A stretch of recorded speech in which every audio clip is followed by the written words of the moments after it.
Gloire à Dieu. Gloire au Père, au Fils et au Saint-Esprit, comme il était au commencement, maintenant et pour les siècles des siècles. Amen. Des sacrifices, un sacrifice vivant, saint et agréable à Dieu. Voilà ce que Dieu demande. Voilà ce que nous devons être, nous qui sommes en Christ.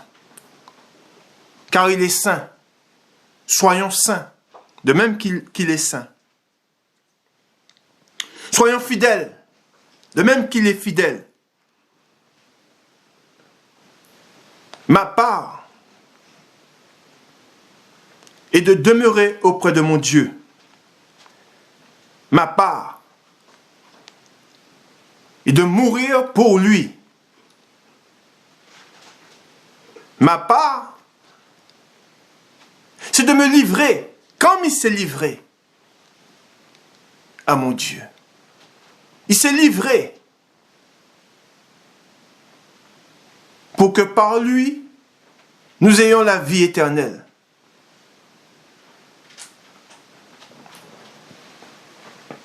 Nous devons nous livrer. Si nous sommes enfants de Dieu, livrons-nous, abandonnons-nous entre les mains de Dieu.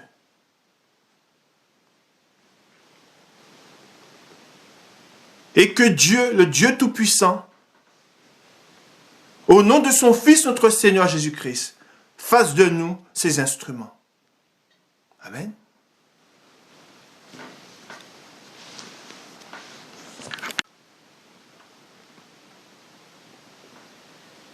J'aime Dieu, je l'adore, et j'aime Jésus-Christ, je l'adore. J'aime l'Esprit Saint, je l'adore, l'Esprit de Dieu. Devons être fidèles à la parole de Dieu. Et nous allons le voir dans les différents passages que nous allons lire aujourd'hui. Bonjour à tous. Et que Dieu vous bénisse. Et que Dieu, au nom de son Fils, notre Seigneur Jésus-Christ, nous garde. Marchons dans la parole de Dieu. Soyons fidèles à Dieu.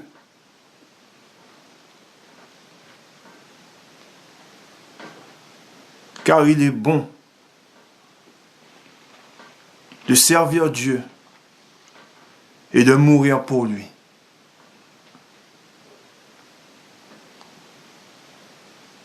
Et il nous donne la vie par son Fils. Amen. Gloire à Dieu, gloire au Père, au Fils et au Saint-Esprit, comme il était au commencement, maintenant et pour les siècles des siècles. Amen. Nous allons commencer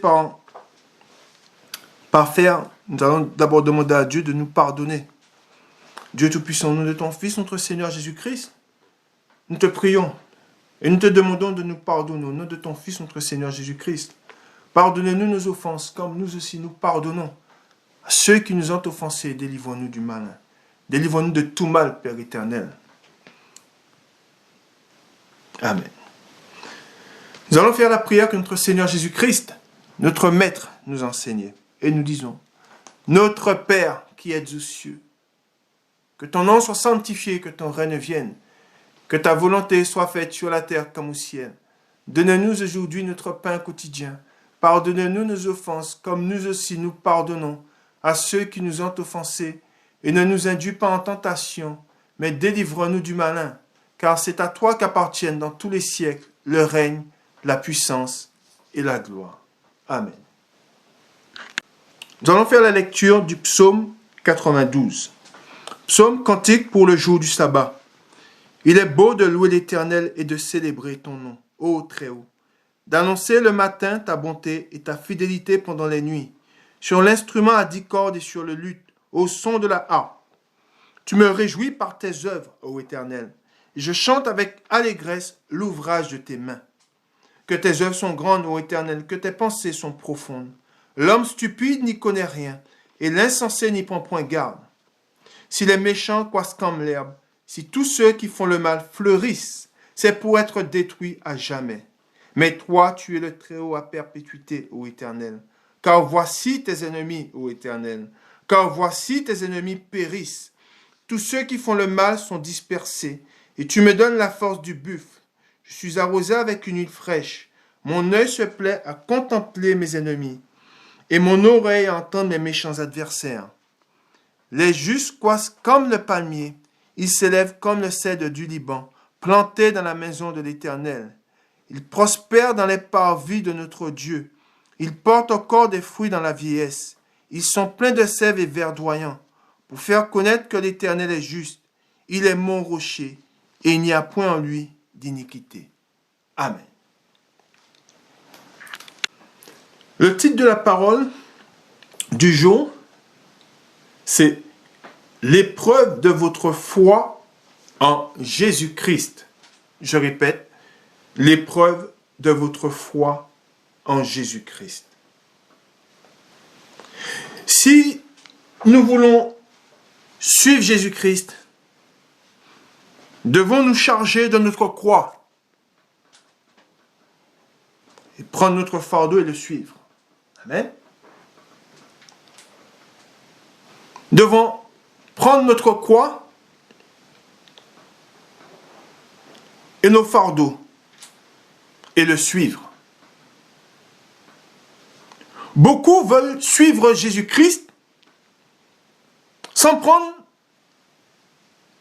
leur croix et les fardeaux.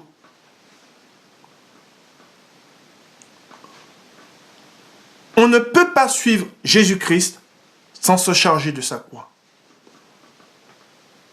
Et la croix, c'est l'épreuve.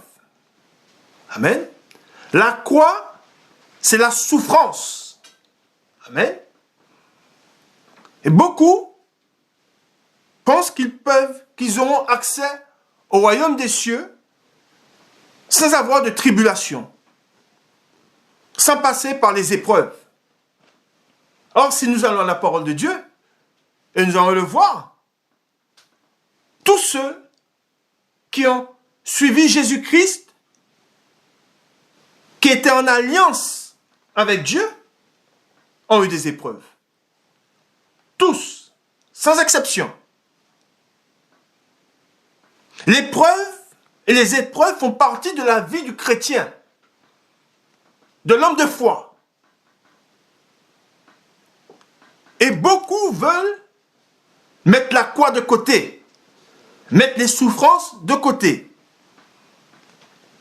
Ils se séduisent eux-mêmes. Ils se mentent à eux-mêmes. Car ils disent, il n'y a pas de souffrance. Venez, suivons le Seigneur, et il n'y a pas de souffrance. C'est mentir. C'est mentir. Quand j'ai commencé ma marche avec le Seigneur, et je pense que beaucoup se reconnaîtront aussi à travers ce que je vais dire,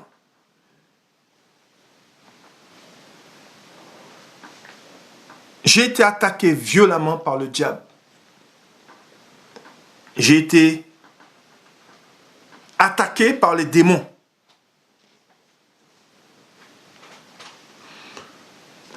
Et les pires attaques que j'ai eues, c'est quand je me suis converti au Seigneur. Quand je me suis abandonné entre ses mains, quand j'ai fait ce choix de le suivre. Le diable m'a attaqué avec toute sa haine. Et beaucoup de ceux qui ont fait ce choix de suivre le Seigneur savent de quoi je parle. Tous ceux qui ont fait ce choix de suivre le Seigneur ont été attaqués. Mais le Seigneur qui est bon ne nous a rien caché. Et nous allons le voir. Et dans sa parole, il nous dit que si ils ont traité le maître de cette manière, les serviteurs ne seront pas mieux traités. Et aujourd'hui encore, je suis attaqué par le diable.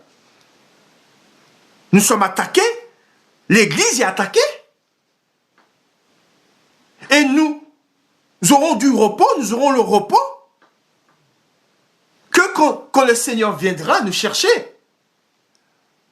Le repos n'est pas ici-bas. La paix n'est pas ici-bas. Ils m'ont persécuté. Ils vous persécuteront aussi, nous dit Jésus-Christ dans la parole. Et allons-nous mettre de côté les épreuves? C'est Dieu qui permet les épreuves. C'est lui qui les envoie. Pourquoi? Parce qu'il veut voir si ce que nous disons de la bouche, nous l'avons dans le cœur. Amen.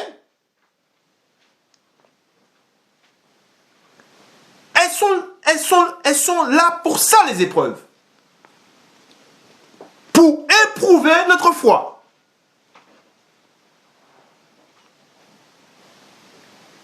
Allons-nous aller au royaume, monter dans le royaume des cieux sans passer par les épreuves? Non. Le royaume des cieux se mérite. Amen. Et nous le voyons, la vie nous enseigne cela. Si tu veux une voiture, si tu veux pouvoir jouir du bonheur d'être propriétaire ou tu veux avoir un métier qui te plaît, tu dois te sacrifier. Tu as des épreuves. Tu n'es pas diplômé sans passer, sans avoir d'épreuves. Tu n'as pas ton permis sans l'épreuve. Tu t'inscris à l'auto-école et tu t'entraînes jusqu'au jour où tu passes l'examen.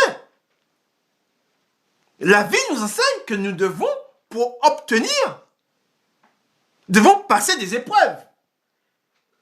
De même que tous ceux qui veulent avoir cette part qui nous a été promise subiront des épreuves, vivront des épreuves. C'est mentir de dire aux chrétiens, vous n'aurez pas d'épreuves, vous n'aurez pas de tribulation. C'est leur mentir. Et nous allons voir ce que le Seigneur nous dit. Avant, nous allons faire la lecture d'un passage qui nous dit que nous ne sommes pas exempts des épreuves ni du malheur. Nous sommes touchés par le malheur. Et nous avons des épreuves. Mais Dieu qui est bon nous dit, si vous vous tournez vers moi, je vous délivrerai. Je vous donnerai la solution. Amen. Tu n'as pas le Seigneur, tu ne trouveras pas la solution, tu ne trouveras pas la porte de sortie. Amen. Elle est là la vérité. Et nous allons le voir dans un passage que nous allons lire. Nous allons dans le psaume 34 au verset 19. Et la parole, elle est là pour nous conduire dans toute la vérité. La vérité ne vient pas de l'homme. Elle vient de Dieu. Amen. Celui qui se plaît à écouter un homme qui n'a pas l'esprit de Dieu, qui n'a pas été loin, prend le risque de trouver la mort. Et nous allons voir ce que le Seigneur nous dit.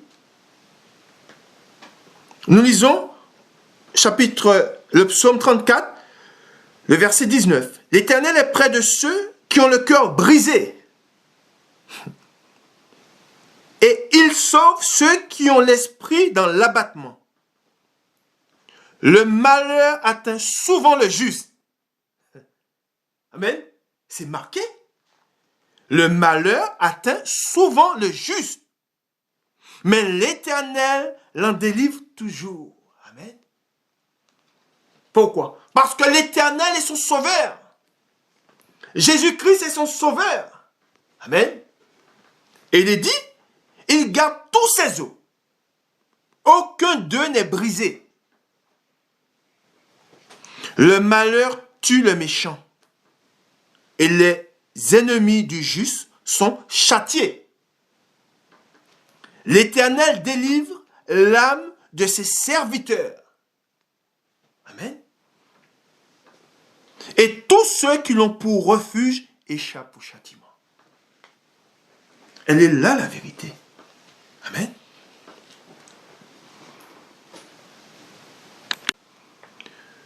Nous allons continuer dans la parole de Dieu. Et tout le long du temps que nous allons passer ensemble,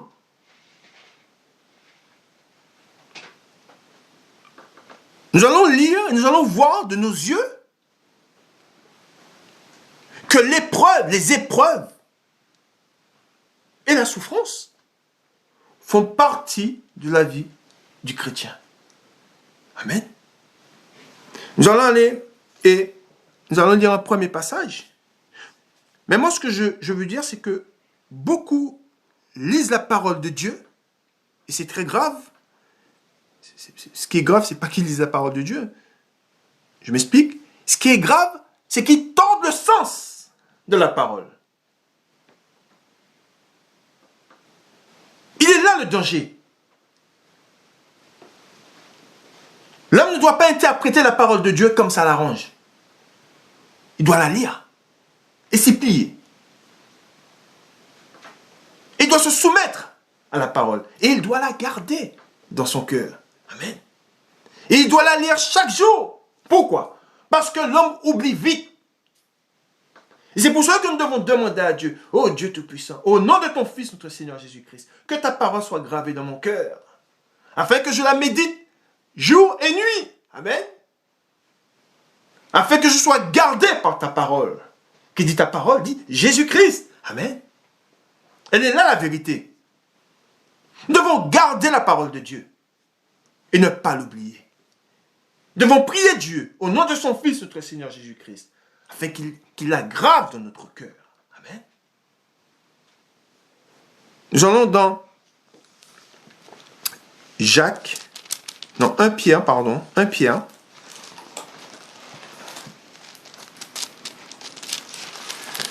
1 Pierre, au chapitre 1, 1 Pierre chapitre 1, et nous lisons à partir du verset 6. C'est un verset que j'ai déjà lu, et c'est un verset qu'on doit lire souvent, comme tous les versets, tous les chapitres des Saintes Écritures.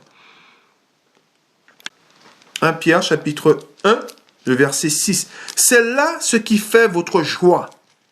Quoique maintenant, puisqu'il le faut, vous soyez attristés pour un peu de temps, par diverses épreuves. Amen. Par diverses épreuves. C'est pour cela que je dis que le chrétien, il y aura beaucoup d'épreuves à surmonter et à traverser. Et nous continuons au 7. Afin que l'épreuve de votre foi, plus précieuse que l'or périssable, qui cependant est éprouvée par le feu, ait pour résultat.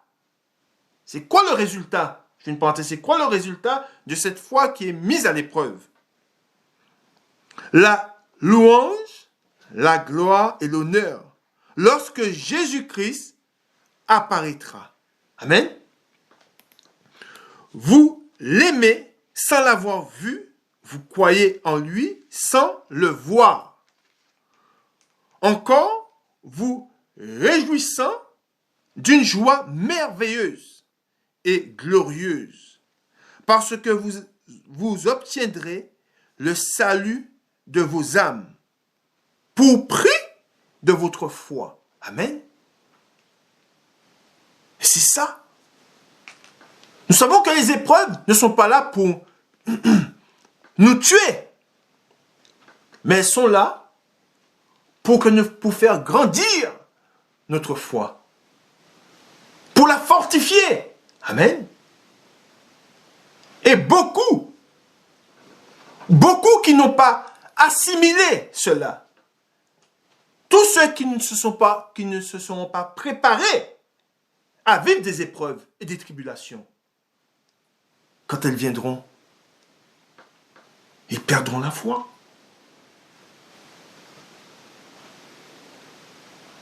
Amen.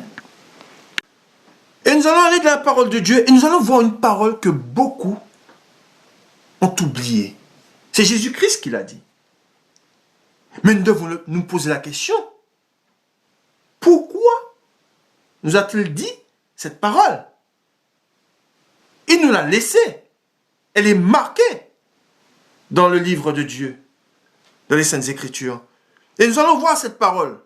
Nous allons dans Luc au chapitre 18, et nous allons lire à partir du verset 8. Et beaucoup de chrétiens ne méditent pas sur cette parole que nous allons lire.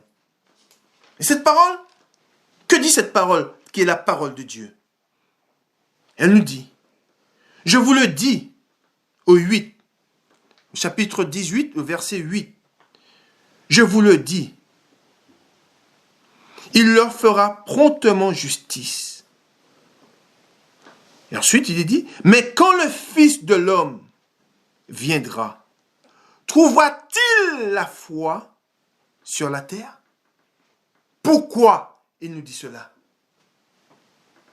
Pourquoi notre Seigneur Jésus-Christ nous dit, quand il reviendra, trouvera-t-il la foi? Mais tout simplement parce que nous serons éprouvés. À un point que nous n'imaginons pas. Pourquoi? Parce que tous ceux qui étaient dans l'alliance, qui ont fait alliance avec Dieu, ont été éprouvés. À un point qu'ils ne s'imaginaient pas. Et nous allons le voir, nous allons voir des exemples. Et c'est pour cela que nous devons nous armer. Nous devons prendre les armes qui nous sont données. Afin que quand viendront les tribulations, quand viendront les souffrances que nous parlent les Saintes Écritures, que nous soyons prêts. Et que nous nous tournons vers Dieu et que nous crions vers lui. Aide-nous, Seigneur. Garde-nous. Et que nous nous souvenions de sa parole. Amen. Parce que beaucoup pensent qu'ils ne vivront pas de tribulation, qu'ils ne passeront pas les grandes tribulations. Or, la parole nous dit, nous allons passer par les tribulations, par la grande tribulation. Mais beaucoup confondent. Et c'est pour cela que allez dans un dictionnaire, allez dans la parole de Dieu, cherchez colère de Dieu et tribulation. C'est deux mots qui sont différents. Tribulation, c'est un mot. Colère, c'en est un autre. Vous comprenez ou pas? On ne doit pas confondre tribulation et colère de Dieu. Et c'est pour cela que beaucoup de chrétiens qui entendent cela sont confus et pensent qu'ils ne vivront pas les tribulations, ni les souffrances. Tribulation, c'est les souffrances et les épreuves. Et la colère de Dieu, c'est autre chose. Mais nous, la colère de Dieu ne nous est pas destinée à nous. Nous ne vivrons pas la colère de Dieu. Mais nous vivrons les tribulations. Et elles commencent. Et nous verrons, à travers ces tribulations-là, beaucoup perdront la foi. Pourquoi? Parce qu'ils ne se sont pas préparés. Parce qu'on leur a donné à manger en disant, vous ne vivrez pas les tribulations.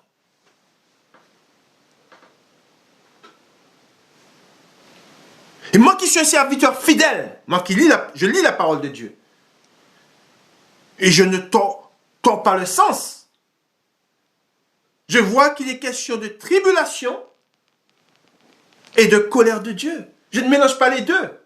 Je ne suis pas confus. Ceux qui étaient avant nous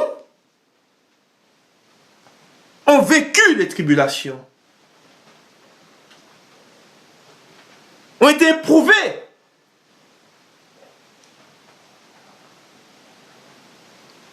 Comment serons-nous qui a la foi et qui n'a pas la foi? Si nous n'avons pas d'épreuve. Eh bien, j'ai la foi. Oui, j'ai la foi. Ah bon, tu as la foi, ok. Oui, j'ai la foi. Ah. Et la maison brûle? Un enfant meurt? C'est là que le Seigneur veut voir notre foi. C'est là que le Seigneur veut voir si nous sommes fidèles, si nous l'aimons. Plus que notre mère, plus que notre frère, plus que notre soeur, plus que nos enfants. C'est là. Mais quand tout va bien, j'ai la foi. C'est pour cela que beaucoup ont perdu la foi. Parce qu'on leur a dit, on leur a fait croire qu'ils ne souffriront pas. J'ai été éprouvé, moi, à un point que je n'imaginais pas quand j'ai connu le Seigneur. J'ai été attaqué par Satan lui-même. Il s'en est pris à moi et à ma famille.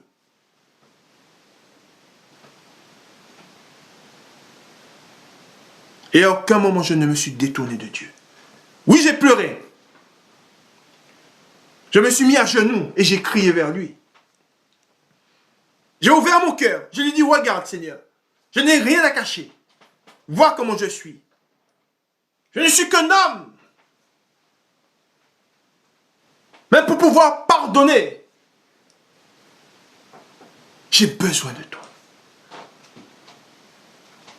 Le vrai pardon vient de celui qui a Jésus-Christ. Amen. Celui qui aime véritablement, c'est celui qui a l'amour. Et cet amour, c'est Jésus-Christ. Le véritable. Amen. Ne nous montons pas à nous-mêmes. Nous ne pouvons rien accomplir par nous-mêmes. Mais nous pouvons accomplir par Dieu et avec Dieu. Amen. C'est par lui que nous avons la victoire. Et c'est vers lui que nous crions. Aide-moi, Seigneur. Viens, j'ai besoin de toi. Pourquoi? Parce que les épreuves sont là pour voir si nous crions vers lui. Si nous l'appelons. Mais quand tout va bien, regardez, lisez Job. Satan l'accusait devant Dieu. Et Dieu a dit, vas-y Satan. Mais ne touche pas à sa vie. Et qu'est-ce qui s'est passé? Du jour au lendemain, il a tout perdu. Il est resté fidèle à Dieu. Voilà, c'est là que Dieu veut voir vraiment ceux qu'il aime. Dans les épreuves. Pas quand tout va bien. Et je ne vous dirai pas que vous ne souffrirez pas. Oui, vous allez souffrir. Nous allons souffrir. Mais pourquoi? Parce que nous l'aimons. Parce que c'est notre part. Amen. Nous allons hériter avec lui. Mais pour hériter avec lui, de même qu'il a souffert, nous devons souffrir. Amen. C'est ce que l'Esprit me dit. Tous ont souffert. Tous ont été battus. Tous ont été moqués. Elle est là ma part, Seigneur. Je le dis sous ma couche quand je m'endors. Elle est là ma part, Seigneur, de souffrir pour toi. Elle est là part, Seigneur, de crier vers toi. Elle est là, ma part, Seigneur, de me tourner vers toi et de te chercher encore et encore. Oui, tu es là, Seigneur, je sais que tu es là, mais je crie toujours vers toi. Car sans toi, je ne vois plus. Elle est là, la vérité. Gloire à Dieu. Gloire au Père, au Fils et au Saint-Esprit, comme il était au commencement, maintenant et pour les siècles des siècles. Amen. Gloire à Dieu. J'ai quelque chose de très important à vous dire. Vous devez vous préparer. Préparez-vous à souffrir.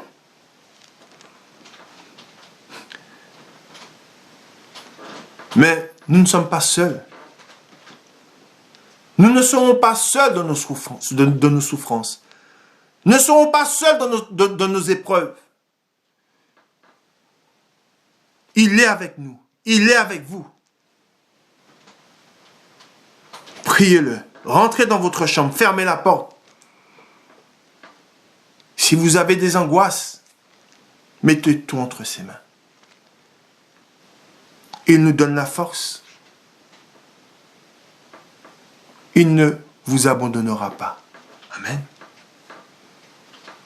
Nous allons voir un passage. Nous allons lire un passage. Et ce passage, nous allons le graver. Nous allons demander à Dieu à ce qu'il le grave dans notre cœur. Dieu Tout-Puissant, grave cette parole. Grave ta parole dans nos cœurs. Afin que nous soyons gardés par ton Fils. Amen. Qui est notre Sauveur. Amen. Nous allons dans la parole de Dieu, nous allons dans 1 Pierre, au chapitre 4, et nous lisons à partir du verset 12.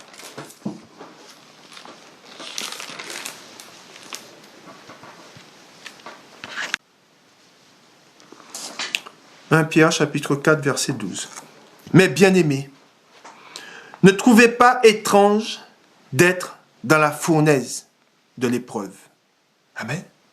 C'est ce qu'on lit. Comme s'il vous arrivait quelque chose d'extraordinaire. Comme quoi que c'est... Parlons, on nous dit que c'est quelque chose qui fait partie de notre vie. Ce n'est pas quelque chose que nous devons voir comme quelque chose d'extraordinaire. Ça fait partie de notre vie. Amen. Mais il nous dit, réjouissez-vous au contraire de la part. Amen. Vous voyez comment Dieu est bon. Cette part que nous avons avec lui. Cette part que nous avons acceptée. À quel moment? En le suivant. Elle est là, notre part. Je veux te suivre, Seigneur. Conduis-moi. Eh bien, il nous dit, tiens, prends ta part. Et quelle est ma part, Seigneur? Quelle est cette part? Cette part, c'est que tu te charges de ta croix et que tu me suives. Amen. Elle est là, la part que nous avons. Prends ta croix et suis-moi. Et on vous dira non. Il n'y aura aucune peine, aucune souffrance. Tu n'auras rien à porter. C'est vous mentir. Et nous continuons au 13. Réjouissez-vous au contraire de la part que vous avez aux souffrances de Christ. Amen. Afin que vous soyez aussi dans la joie, dans l'allégresse, lorsque sa gloire apparaîtra. Amen. Voilà. Alors, allons-nous prendre part à l'allégresse? Et nous n'allons pas prendre part aux souffrances? Or, il a souffert sur la croix pour nous. Qui vous dit ça? Où avons-nous lu cela?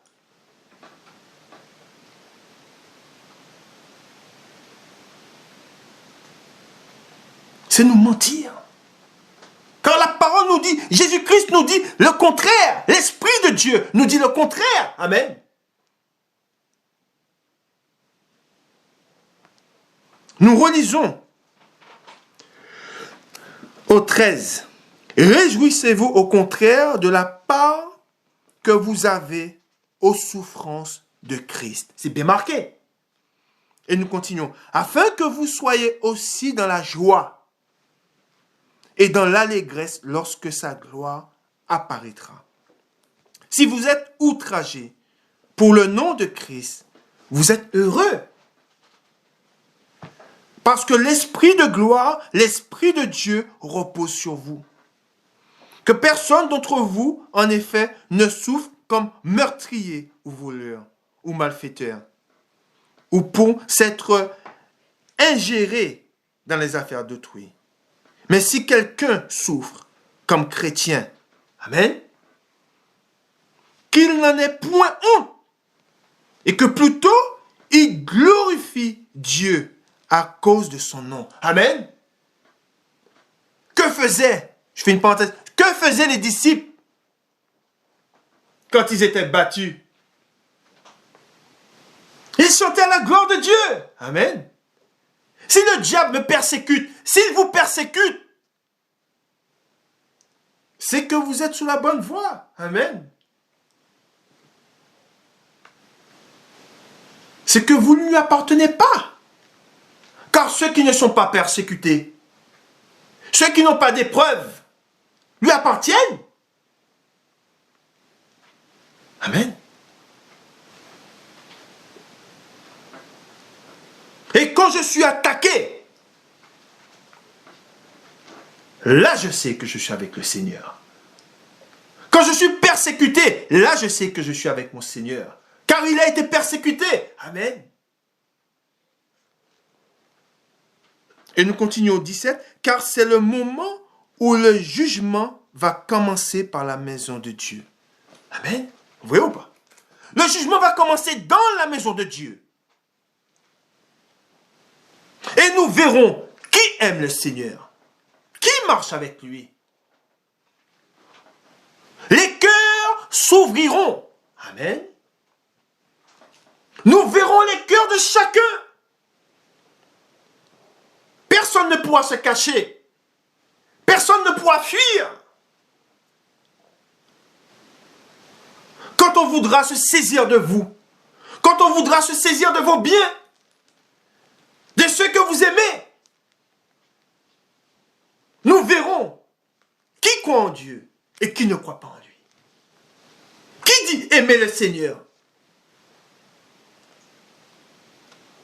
Nous les verrons. Amen.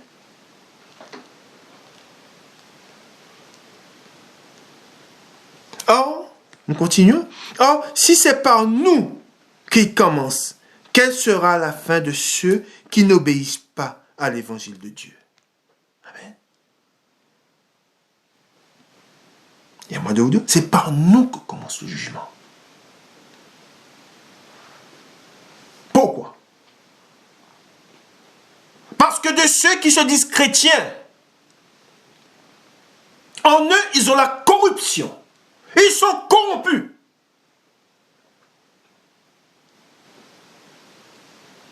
Ils sont vendus au péché.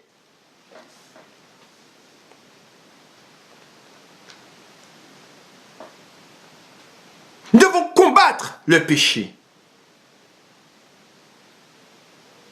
Et nous devons prier Dieu au nom de son Fils, notre Seigneur Jésus-Christ, afin qu'il chasse loin de nous l'iniquité. Amen. Et nous continuons au 18. Et si le juste se sauve avec peine, vous voyez ou pas? Il est dit le juste se sauve avec peine.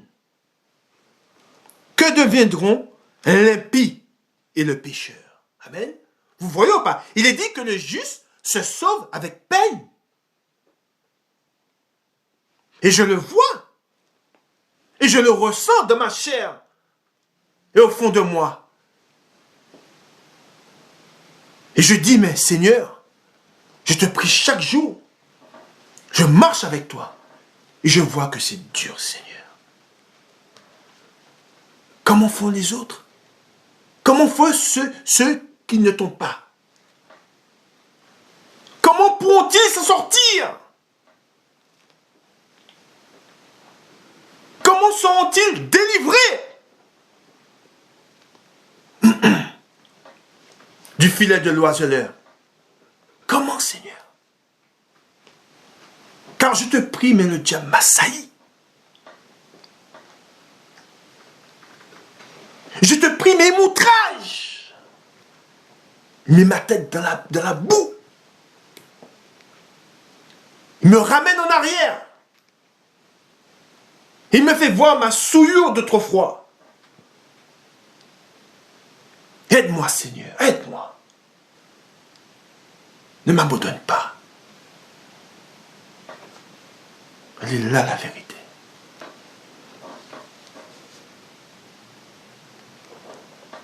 Il est dit, et si le juste se sauve avec peine, que deviendront l'impie et le pécheur? Ainsi que ceux qui souffrent, écoutez bien, je le redis, au 19, ainsi que ceux qui souffrent selon la volonté de Dieu, remettent leur âme au fidèle Créateur, en faisant ce qui est bien. Amen. Et ce qui est bien, c'est de demeurer ferme dans nos voies. Malgré les coups. Malgré ce qu'on dira de nous et ce qu'on nous fera. On regarde droit devant et on avance. Nous savons où est notre gloire. Amen. Elle n'est pas ici-bas. Nous savons où est le repos. Et nous savons, tous ceux qui sont chrétiens, savent que les tribulations ont commencé. La tribulation qu'on nous parle, que Dieu nous a parlé tant de fois dans sa parole. Et il nous dit, se passera quelque chose que le monde n'a jamais connu. Et cette chose a commencé. Je ne vous dirai pas que vous ne vivrez pas les tribulations. Je ne vous le dirai pas. Car ce serait vous mentir. Mais je vous dirai que la colère de Dieu ne nous est pas destinée. Car nous avons été lavés, nous avons été rachetés. La colère de Dieu, c'est pour les rebelles. Amen. La colère de Dieu, elle est réservée pour ceux qui ont rejeté la vérité. Amen. Gloire à Dieu. Gloire au Père, au Fils et au Saint-Esprit, comme il était au commencement, maintenant et pour les siècles des siècles. Amen. Nous allons dans la parole de Dieu, nous continuons dans la parole de Dieu, gloire à Dieu. Nous allons dans Jean chapitre 15, et nous allons faire la lecture à partir du verset 18. Chapitre 15, Jean chapitre 15 et le verset 18. Et nous allons le voir, c'est pour ça que moi je le répète, lisez votre Sainte Bible, lisez-la, et ne vous tournez pas vers les hommes ou vers les faux pasteurs. Hein? Remettez-vous entre les mains de Dieu et lisez la parole de Dieu et nourrissez-vous de cette parole et gardez-la. Et Dieu vous conduira dans toute la vérité. Amen. Et nous voyons le titre dans ma Sainte Bible, l'attitude du monde à l'égard des croyants en Christ. Amen. Et nous lisons chapitre 15, Jean chapitre 15, le verset 18. Si le monde vous hait, sachez qu'il m'a haï avant vous. Si vous étiez du monde, le monde aimerait ce qui est à lui. Mais parce que vous n'êtes pas du monde, et que je vous ai choisi du milieu du monde. À cause de cela, le monde vous hait. Amen. Jésus nous dit que le monde nous hait. Où pousse, je fais une parenthèse, où pousse la haine? Si on dit qu'on nous hait, où pousse la haine des hommes? Les hommes qui sont remplis de haine, jusqu'où les emmène la haine? À faire des choses abominables. À faire des choses que si on dit à quelqu'un, la personne ne croira pas. Et c'est ce qu'on voit dans les pays qui sont en guerre. Amen. On voit que la haine des hommes, et je prends un exemple, on voit que la haine d'un homme pour un peuple, et je parle d'Hitler, pendant la Seconde Guerre mondiale, on voit où sa haine pour le peuple de Dieu l'a conduit. Amen. Et c'est là. Et c'est pour cela que Jésus dit, et nous dit, à cause de cela, le monde vous hait. Souvenez-vous de la parole que je vous ai dite. Il nous demande de nous souvenir de cette parole qu'il nous a dit. Le serviteur n'est pas plus grand que son maître. S'ils m'ont persécuté, ils vous persécuteront aussi. Amen. Et allons-nous mettre de côté cette parole qui nous est dite? Allons-nous croire que nous ne serons pas persécutés? Vous ne serez pas persécutés si vous ne parlez pas de Jésus. Vous ne serez pas persécutés si vous êtes sur votre lieu de travail et vous fermez la bouche. Mais dites qui vous êtes. Montrez avec qui vous marchez. Et vous verrez tout de suite. Amen.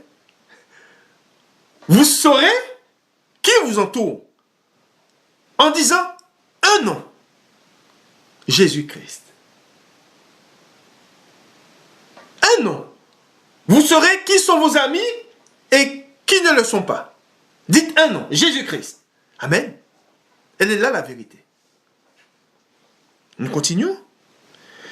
Ils vous persécuteront aussi. S'ils ont gardé ma parole, ils garderont aussi la vôtre. Mais ils vous feront toutes ces choses à cause de mon nom. Amen. Vous voyez ou pas? À cause de mon nom. Parce qu'ils ne connaissent pas celui qui m'a envoyé. Si je n'étais pas venu et que je ne leur ai point parlé, ils n'auraient pas de péché. Mais maintenant, ils n'ont aucune excuse de leur péché. Celui qui me hait est aussi mon Père. Si je n'avais pas fait parmi eux des œuvres que nul autre n'a fait, ils n'auraient pas de péché. Mais maintenant, ils les ont vus et ils ont haï et moi et mon Père. Amen. C'est ce qu'il dit. Et nous continuons. Et cela est arrivé afin que s'accomplisse la parole qui est écrite dans leur loi. Ils m'ont haï sans cause. Amen. De même, si vous parlez de Jésus-Christ, si vous œuvrez pour le Seigneur, vous verrez que vous serez haï. Vous vous direz, mais qu'est-ce que je fais pour avoir en retour autant de haine? Mais tout simplement parce que l'esprit qui vous habite, qui est l'esprit de Dieu, si vous témoignez en son nom, et l'esprit que vous aurez en face de vous, ne sont pas le même esprit. Amen. Et cet esprit vous hait. Et là la vérité. De même que quand j'ai fait alliance, que je me suis mis avec le Seigneur, j'ai su qui étaient les esprits qui m'entouraient. Et j'ai su que beaucoup de ceux qui m'entouraient n'étaient pas de Dieu. Amen. Et nous continuons au 26. quand sera venu le consolateur que je vous enverrai, de la part du Père, l'Esprit de vérité qui vient du Père, il rendra témoignage de moi. Et vous aussi, vous rendrez témoignage parce que vous êtes avec moi dès le commencement. Amen. Ensuite, nous continuons. Nous lisons le chapitre 16. Regardez, le titre c'est « Jésus avertit les siens de la persécution ». Amen. Il nous a avertis. Il nous avertit des persécutions. Allez, et direz-vous, il n'y aura pas de persécution? Il n'y aura pas de tribulation? Ce serait dire faire passer Jésus pour un menteur. C'est grave. Et nous lisons. Je vous ai dit ces choses. Écoutez bien, pourquoi nous les a-t-il dit? Je vous ai dit ces choses afin qu'elles ne soient pas pour vous une occasion de chute. Oui ou pas? C'est pour cela que beaucoup chuteront. Parce qu'on leur a dit qu'ils n'auront aucune tribulation, aucune souffrance. Et quand ils verront la souffrance, ils ne se seront pas préparés. Et ils chuteront. Et ils vous excluront des synagogues. Et même leur vient, au quiconque, il est dit, vous fera mourir, quoi rendre culte à Dieu. Et ils agiront ainsi parce qu'ils n'ont connu ni le Père, ni moi. Je vous ai dit ces choses afin que lorsque l'heure sera venue, vous vous souveniez de ce que je vous les ai dit. Oui ou pas? Et à moi de vous dire, c'est l'heure. C'est l'heure pour que nous nous rappelions de ce qui nous a été dit par notre Seigneur Jésus-Christ. L'heure, elle est là. Amen. Je ne vous en ai pas parlé dès le commencement, parce que j'étais avec vous. Amen. Gloire à Dieu. Gloire au Père, au Fils et au Saint-Esprit, comme il était au commencement, maintenant et pour les siècles des siècles. Amen.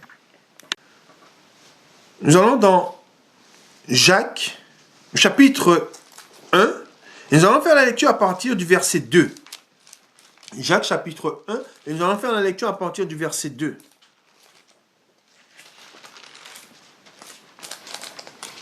Vous qui m'écoutez, avant de commencer la lecture, vous qui m'écoutez, je veux que vous soyez prêts. Je veux que vous soyez prêts. Le Seigneur veut que nous soyons prêts à affronter les épreuves auxquelles nous allons devoir faire face. Et comment se préparer? Tout simplement en ayant l'espérance en ce qui nous a été promis. Cette espérance, nous ne la voyons pas tout de suite. Mais cette espérance, nous savons qu'elle n'est pas ici-bas. Nous savons que cette espérance qui nous a été promise est dans le royaume des cieux. Comment nous préparer? C'est en gardant la foi, en allant en présence de Dieu, en sa présence. Nous devons redoubler de temps en la présence de Dieu. Nous devons prier, nous devons jeûner, et nous devons nous dépouiller. Afin que le diable n'ait aucune prise sur nous. Afin que le diable n'ait aucune emprise sur nous. Nous devons, et nous allons le voir dans la parole de Dieu, nous devons nous tourner vers lui. Et nous devons lui demander ce dont nous avons besoin dans nos prières. Amen. Et ayons confiance en Dieu. Ayons confiance en Jésus-Christ. Il est avec nous. Rappelez-vous que Dieu était avec lui quand il a eu ses épreuves, quand il a souffert. Mais il devait passer par là. De même, nous devons passer par là. Et ne croyez pas à ceux qui vous disent que nous ne vivons pas la grande tribulation. Oui, nous la vivrons. Je vous le dis, nous la vivrons. Mais rappelez-vous du passage que nous avons lu dans le psaume, où nous avons lu qu'il est dit comme quoi que le malheur frappe souvent le juste, mais l'Éternel en délivre toujours. Amen. Nous lisons la parole de Dieu. Jacques, chapitre 1, le verset 2. Mes frères, regardez comme un sujet de joie complète les diverses épreuves auxquelles vous pouvez être exposés. Sachant que l'épreuve de votre foi produit la patience. Amen. Mais il faut que la patience accomplisse parfaitement son œuvre. Oui ou pas? Afin que vous soyez parfaits et accomplis sans faillir en rien. Vous voyez ou pas? C'est là. C'est à ça que le Seigneur veut nous préparer. Afin que sans faillir en rien, il est dit. Et ça, c'est important. Quoi qu'il nous arrive, quoi qu'on nous fera, en rien, nous faillirons. Amen. Pourquoi? Parce que nous connaissons celui qui nous délivrera. Et nous savons qu'il ne tardera pas. Amen. Elle est là notre espérance. Amen. En sa venue. Amen. Mais nous ne savons pas quand est-ce qu'il viendra. Mais nous pouvons faire une chose. C'est de le prier chaque jour. Amen. Afin que nous soyons gardés par lui. Amen. Et il nous a dit, ne vous inquiétez de rien. Amen. Remettons tout entre ses mains. Nous continuons. Si quelqu'un d'entre vous manque de sagesse, qu'il la demande à Dieu. Vous voyez ou pas? C'est ce que nous devons lui demander dans nos prières. Afin que nous ne nous mettions pas à courir à droite et à gauche quand viendra les épreuves, quand viendront les épreuves et la tribulation. Les tribulations. Car là où Dieu veut que nous soyons, c'est que nous soyons en sa présence. Amen. Et je répète, si quelqu'un d'entre vous manque de sagesse, qu'il la demande à Dieu, qui donne à tout simplement sans reproche, et elle lui sera donnée. Oui ou pas? Mais qu'il la demande avec foi, sans douter, car celui qui doute est semblable au flot de la mer, agité par le vent, et poussé de côté et d'autre. Vous voyez ou pas? C'est pas quelqu'un de ferme. Et Dieu, ce qu'il veut, c'est des fidèles qui sont fermes. C'est ce que le Seigneur demande. Que tel homme, il est dit, continuons, ne s'imagine pas qu'il recevra quelque chose du Seigneur. C'est un homme irrésolu, inconstant dans toutes ses voies. Amen. Elle est là la vérité. Gloire à Dieu. Gloire au Père, au Fils et au Saint-Esprit, comme il était au commencement, maintenant et pour les siècles des siècles. Amen. Nous allons dans 2 Corinthiens au chapitre 4, et nous lisons, faisons la lecture à partir du verset 16. 1 Corinthiens, un chapitre 4, le verset... Ah, pardon, j'ai dit 1 Corinthiens, c'est 2 Corinthiens, pardon. Excusez-moi, 2 Corinthiens, chapitre 4, et le verset de 16. 2 Corinthiens, chapitre 4, le verset 16. Souffrance et gloire future. Le titre. C'est pourquoi nous ne perdons pas courage. Amen.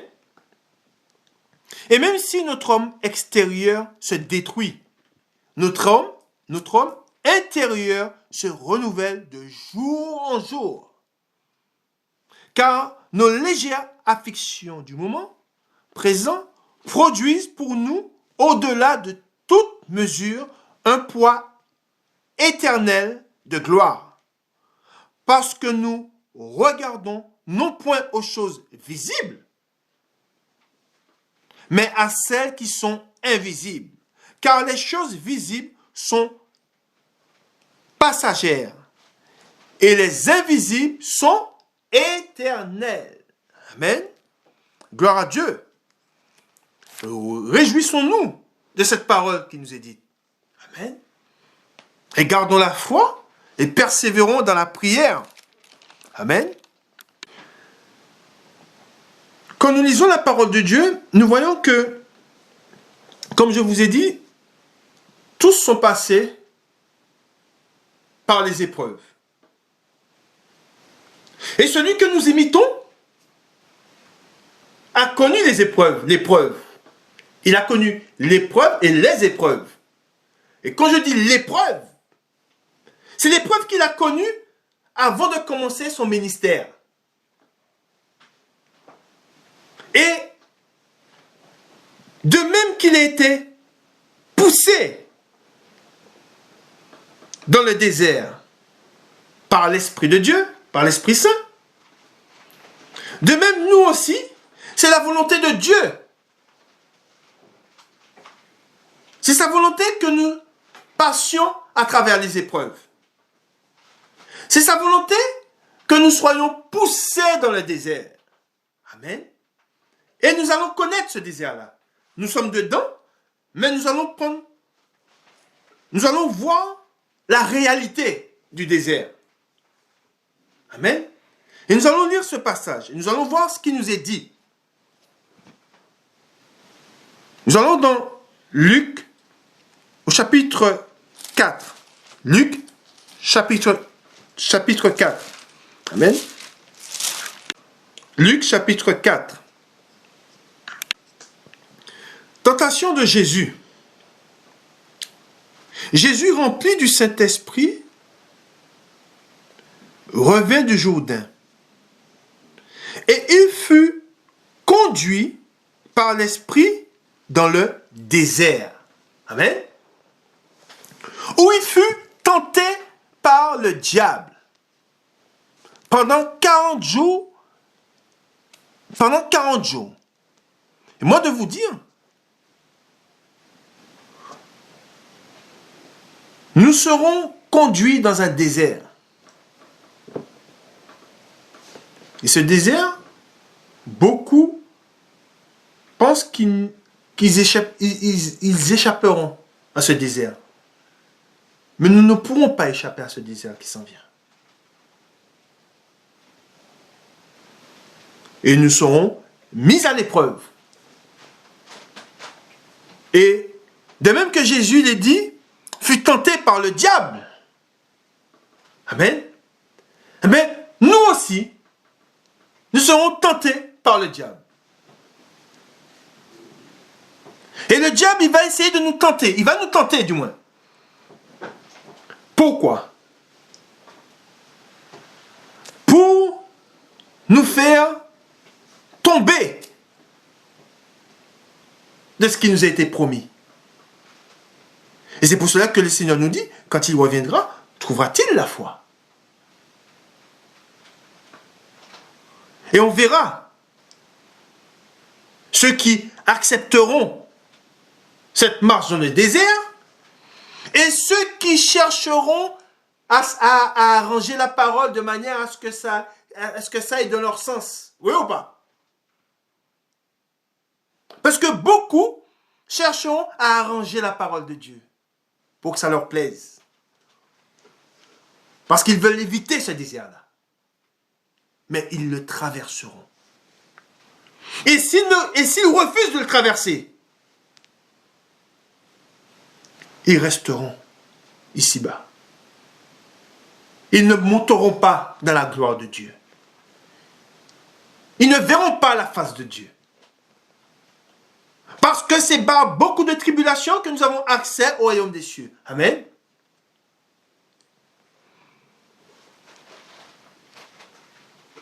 Et on voit qu'il est dit, il ne mangea rien durant ces jours-là. Et après qu'ils furent écoulés, il eut faim.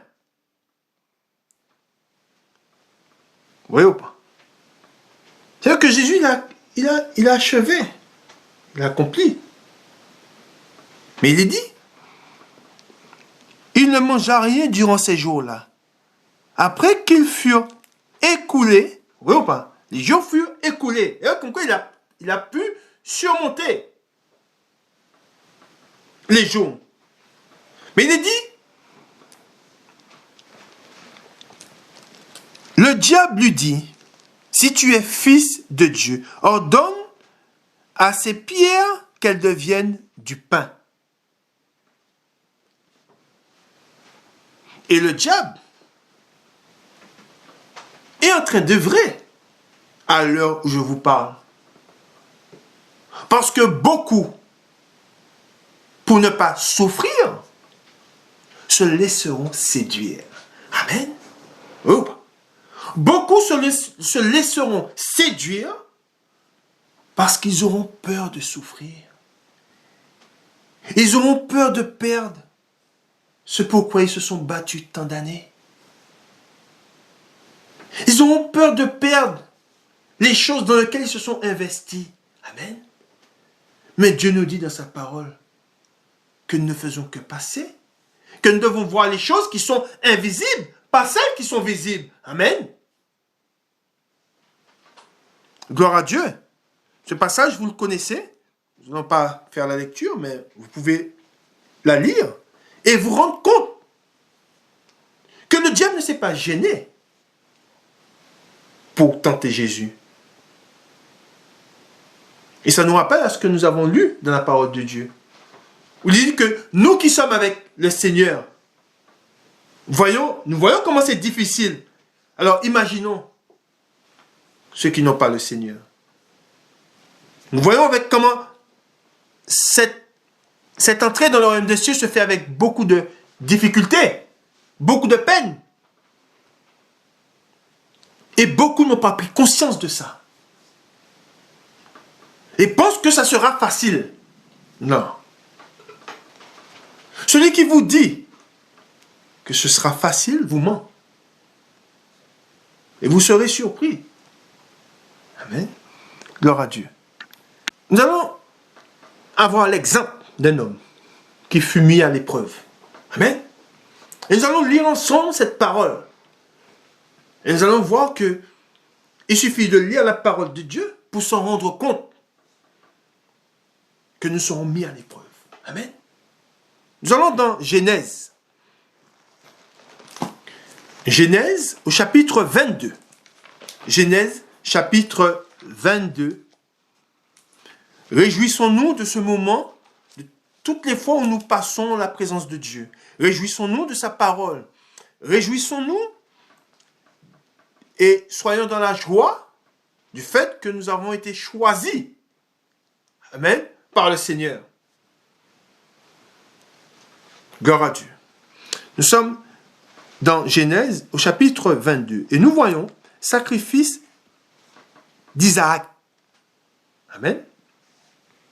Et on nous annonce la couleur dès l'entame, dès le commencement du chapitre. Et nous allons voir de quoi il s'agit. Et je vais le souligner pour vous. Après ces choses, Dieu mit Abraham à l'épreuve. Oui, c'est marqué. De même qu'Abraham fut mis à l'épreuve, nous serons mis à l'épreuve. Pour voir si nous aimons Dieu, comme nous le disons de notre bouche. Amen. Dieu va voir ce qu'il y a dans le cœur de chacun. Amen. Il connaît ce qu'il y a dans le cœur de chacun. Mais il veut que ça sorte. Amen. Tu dis m'aimer? Mais je verrai si tu m'aimes réellement. C'est ce qu'il a dit à Abraham. Et nous allons le dire. Après ces choses, Dieu mit Abraham à l'épreuve et lui dit, Abraham, et il répondit, me voici. Dieu dit, prends ton fils, ton unique, celui que tu aimes. Voyons bas. Dieu dit celui que tu aimes. Isaac, va-t'en au pays de Morija. Et là, offre-le en holocauste sur l'une des montagnes que je te dirai.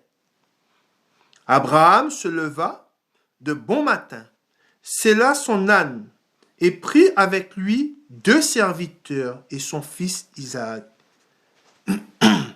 Pardon.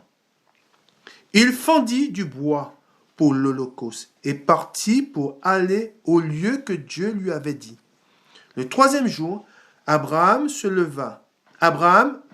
leva les yeux, vit le lieu de loin. Et Abraham dit à ses serviteurs, « Restez ici avec l'âne. Moi et le jeune homme, nous irons jusqu'à là pour adorer et nous reviendrons auprès de vous. » Abraham prit le bois pour l'holocauste, le chargea sur son fils Isaac et porta dans sa main le feu et le couteau. Et ils marchèrent tous deux ensemble. Alors Isaac, parlant à Abraham, son père, dit, « Mon père. » Et il répondit, « Me voici, mon fils. » Isaac reprit, « Voici le feu et le bois, mais où est l'agneau pour l'holocauste ?» Abraham répondit, « Mon fils, Dieu se pourvoira lui-même de l'agneau pour l'holocauste. » Et ils marchèrent tous deux ensemble. Lorsqu'ils furent arrivés au lieu que Dieu lui avait dit, Abraham y éleva un autel et rangea le bois. Il lia son fils Isaac et le mit sur l'autel par-dessus le bois.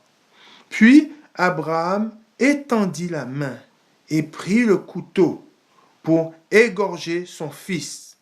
Alors l'ange de l'Éternel l'appela des cieux et dit, « Abraham, Abraham. » Et il répondit, « Me voici. » L'ange dit, « N'avance pas ta main sur l'enfant et ne lui fais rien, car je sais, écoutez bien ce que Dieu lui dit, par la bouche de l'ange, je sais maintenant que tu crains Dieu et que tu n'as pas refusé ton unique. Abraham leva les yeux et vit derrière lui un bélier retenu dans un buisson par les cornes. Et Abraham allait prendre le bélier et l'offrit en holocauste à la place de son fils. Abraham donna à ce lieu le nom de Yahvé, Jireh. C'est pourquoi l'on dit aujourd'hui, à la montagne de l'Éternel, il sera pourvu.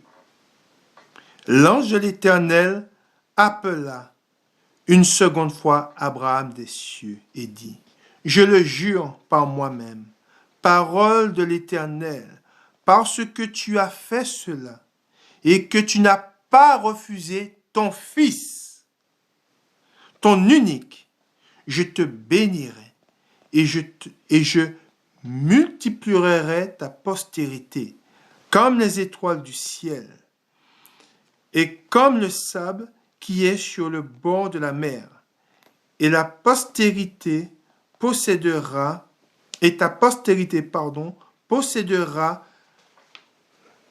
la porte de ses ennemis.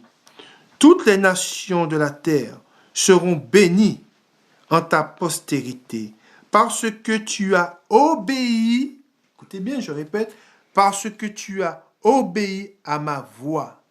Abraham étant retourné vers les serviteurs, ils se levèrent et s'en allèrent ensemble à Beersheba, car Abraham demeurait à Beersheba. Amen.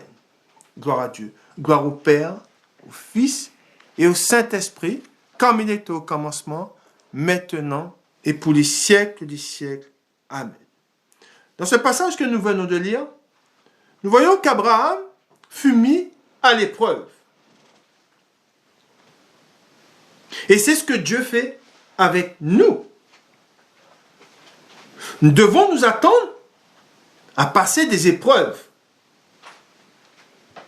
Et on voit que Dieu lui a demandé son fils unique, celui qu'il aimait. Et c'est pour cela que Jésus nous dit dans la parole que celui qui aime son père, sa mère, son frère, ses sœurs, sa femme, plus que moi, n'est pas digne de moi.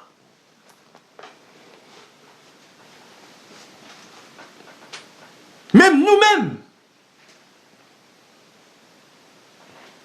pour ceux qui s'aiment, c'est Dieu que nous devons adorer.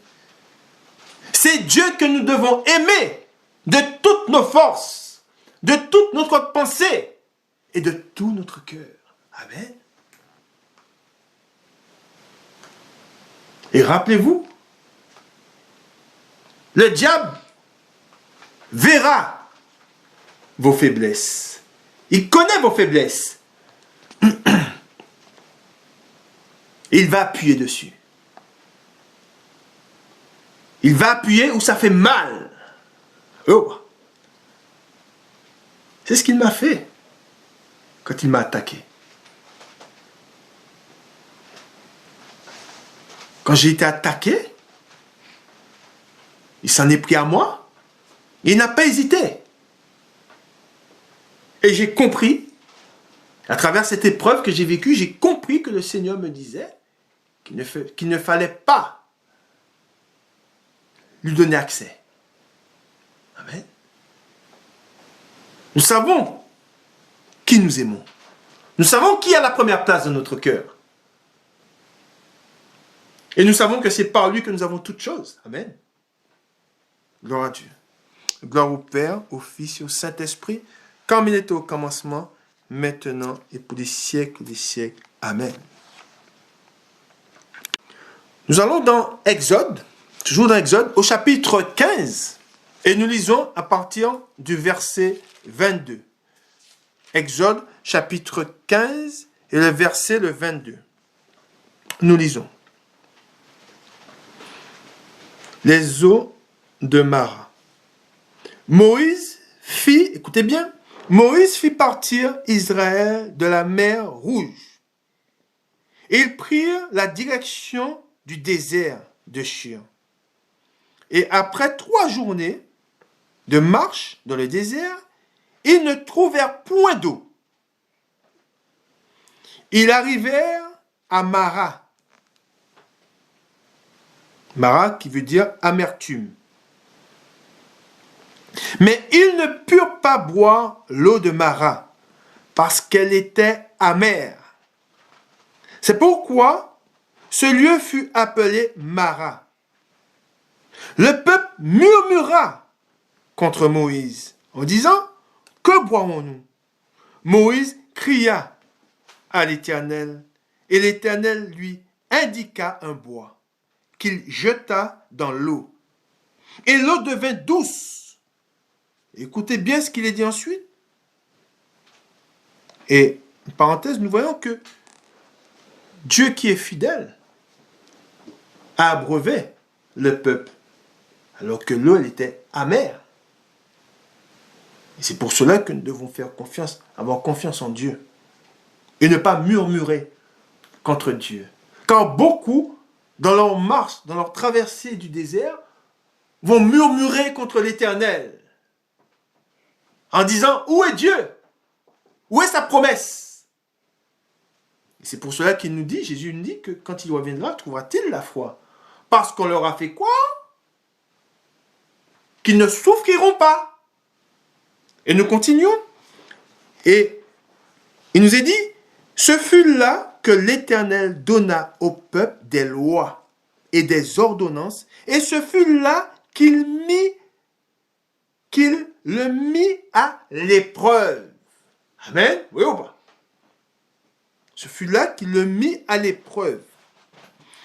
Il dit, si tu écoutes attentivement la voix de l'Éternel. Et c'est ce que l'Éternel nous demande de faire aujourd'hui. Vous demande de faire, nous demande de faire. Quand il nous dit, il dit, si tu écoutes attentivement la voix de l'Éternel, ton Dieu, si tu fais ce qui est droit à ses yeux, si tu prêtes l'oreille à ses commandements, si tu observes toutes ces lois, je ne te frapperai d'aucune des maladies dont j'ai frappé les Égyptiens. Car je suis l'Éternel qui te guérit. Amen. Et nous continuons. Ils arrivèrent à Élim, où il y avait 12 sources d'eau et 70 palmiers. Ils campèrent là, près de l'eau. Amen. Nous allons lire un passage, et ce passage nous dit beaucoup de choses, comme tous les passages que nous lisons. Mais là, vous allez voir jusqu'où l'Éternel va pour éprouver les esprits. Amen. Et nous savons que rien n'arrive sans que Dieu ne l'ait permis. Et quand je lis la parole de Dieu, quand je vais à l'enseignement, comme vous, je suis comme vous, je vois que Dieu est patient. Mais Dieu éprouve les esprits. Et Dieu, à travers les épreuves qu'il nous envoie, et c'est ce que nous avons lu précédemment, Dieu veut voir si nous allons mettre sa parole en pratique. Il veut voir si nous la gardons. Et ensuite, il veut voir si nous la mettrons en pratique. Et nous allons lire ce passage et vous allez voir comment Dieu éprouve les hommes. Comment il met les hommes à l'épreuve. Amen. Nous allons dans Deutéronome au chapitre 13. Nous allons faire la lecture du chapitre 13. C'est le dernier chapitre que nous allons lire. Je ne vais pas parler trop vite. C'est le dernier chapitre que nous allons lire. Amen. Gloire à Dieu. Gloire au Père, au Fils et au Saint-Esprit, comme il était au commencement, maintenant et pour les siècles des siècles. Amen. Punition, Deutéronome, chapitre 13. Punition des faux prophètes et des idolâtres. S'il s'élève, au milieu de toi un prophète ou un songeur qui t'annonce un signe ou un prodige et qu'il y ait accomplissement du signe ou du prodige dont il t'a parlé en disant « Allons après d'autres dieux, des dieux que tu ne connais point, et servons-les. » Tu n'écouteras pas les paroles de ce prophète ou de ce songeur, car c'est l'Éternel votre Dieu qui vous met à l'épreuve. Oui ou pas? Pour savoir si vous aimez l'Éternel votre Dieu de tout votre cœur, de toute votre âme. Amen. Est-ce que vous avez compris ou pas? Voilà ce que l'Éternel fait. Je répète, tu n'écouteras pas les paroles de ce prophète ou de ce songeur, car c'est l'Éternel votre Dieu qui vous met à l'épreuve. Pourquoi? Pourquoi nous met-il à l'épreuve? Il nous dit pourquoi. Pour savoir si vous aimez l'Éternel votre Dieu. Et c'est quoi aimer l'Éternel? Jésus nous dit dans la parole. Celui qui m'aime, c'est celui qui garde ma parole. Amen.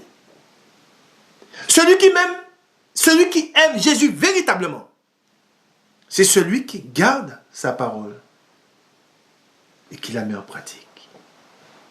Et c'est pour cela que l'Éternel dit,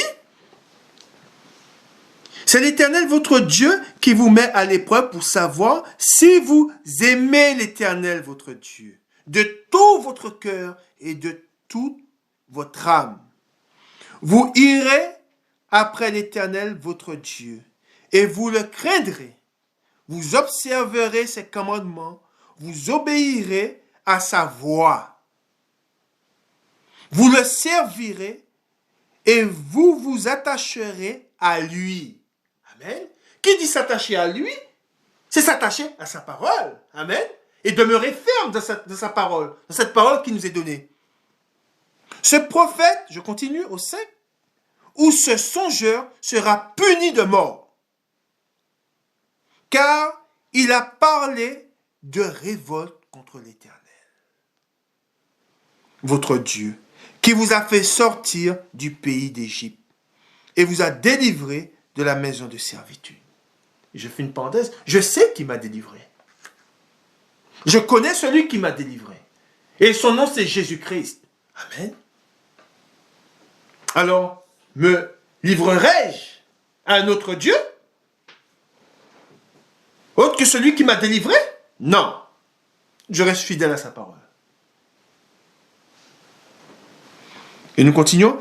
Et il a voulu te détourner de la voie dans laquelle l'Éternel, ton Dieu, t'a ordonné de marcher.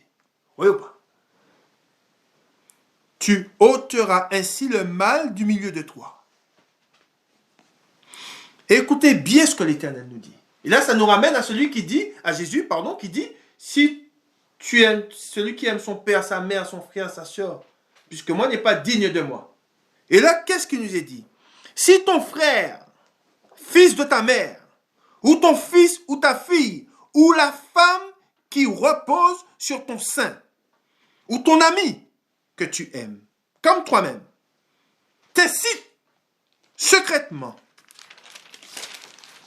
en disant, allons et servons d'autres dieux, des dieux que ni toi ni tes pères n'avaient connus, d'entre les dieux des peuples qui vous entourent près de toi ou loin de toi, d'une extrémité de la terre à l'autre.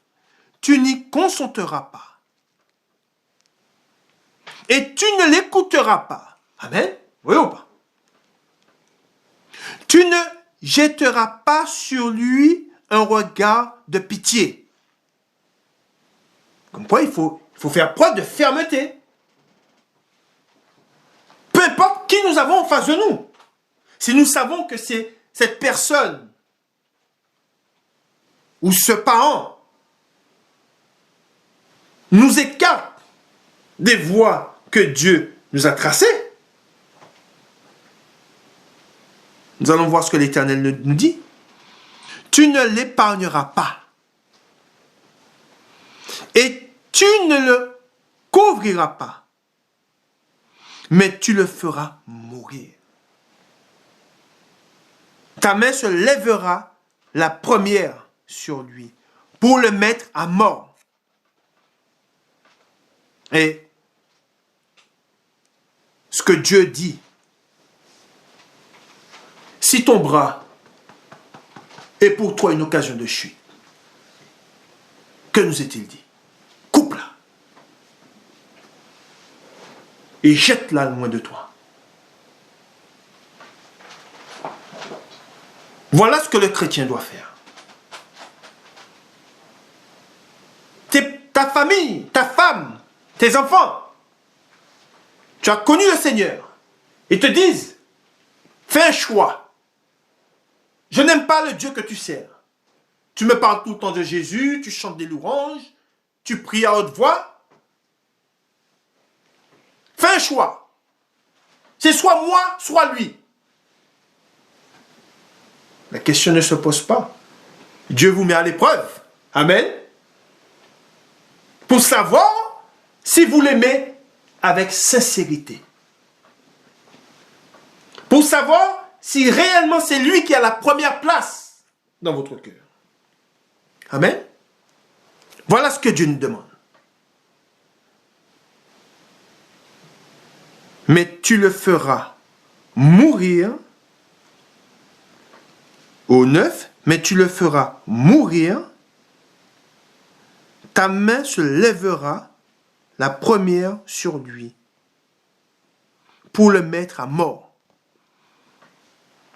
Et la main de tout le peuple ensuite.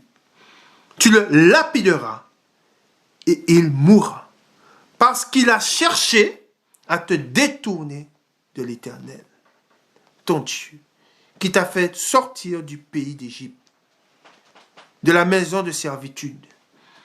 Il en sera ainsi, afin que tout Israël entende et craigne, et que l'on ne commette plus un acte aussi criminel au milieu de toi. Voilà. Et c'est pour cela que nous devons faire preuve de fermeté, et nous devons savoir que Dieu va nous mettre à l'épreuve. Et qu'il peut se servir de n'importe qui est auprès de nous, afin de nous éprouver. Et nous devons faire ce choix, car il est préférable, en sachant que c'est par lui, par Dieu que nous sommes sauvés, il est préférable d'être mort aux choses du monde que de mourir loin de la face de Dieu et que l'âme périsse dans la géhenne pour l'éternité. Amen.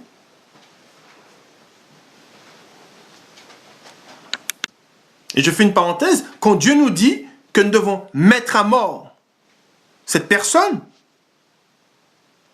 nous savons que nous ne devons pas porter la main sur un homme.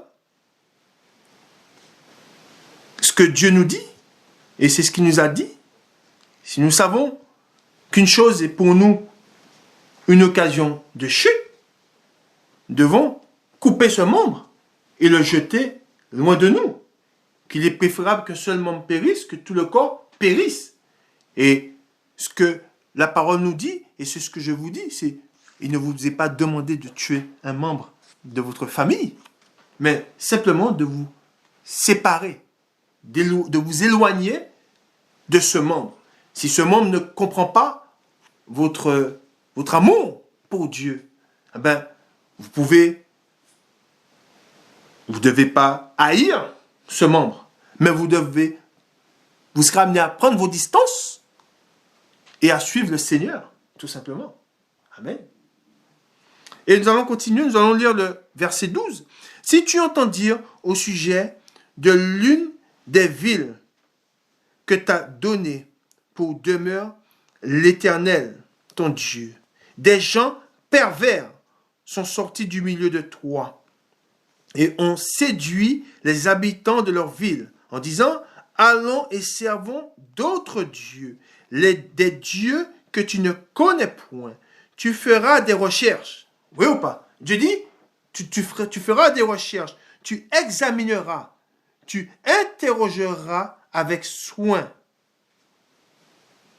La chose est-elle vraie? Le fait est-il établi? Cette abomination a-t-elle été commise au milieu de toi? Alors tu frapperas du tranchant de l'épée les habitants de cette ville. Tu la dévoueras par interdit avec tout ce qui s'y trouvera, et tu en passeras le bétail au fil de l'épée. Tu amasseras tout le butin au milieu de la place, et tu brûleras entièrement au feu la ville, avec tout son butin devant l'Éternel ton Dieu. Il sera pour toujours un monceau de ruines. Elle ne sera jamais rebâtie.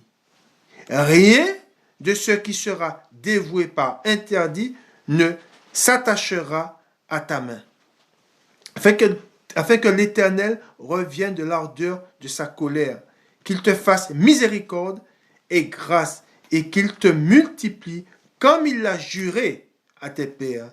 Si tu obéis à la voix, on va encore que ça revient, si tu obéis à la voix de l'Éternel, ton Dieu, en observant tous ses commandements que je t'ai prescrit aujourd'hui, et en faisant ce qui est droit aux yeux de l'Éternel, ton Dieu. Voilà, nous devons faire ce qui est droit aux yeux de l'Éternel, notre Dieu. Nous savons ce qu'il nous demande.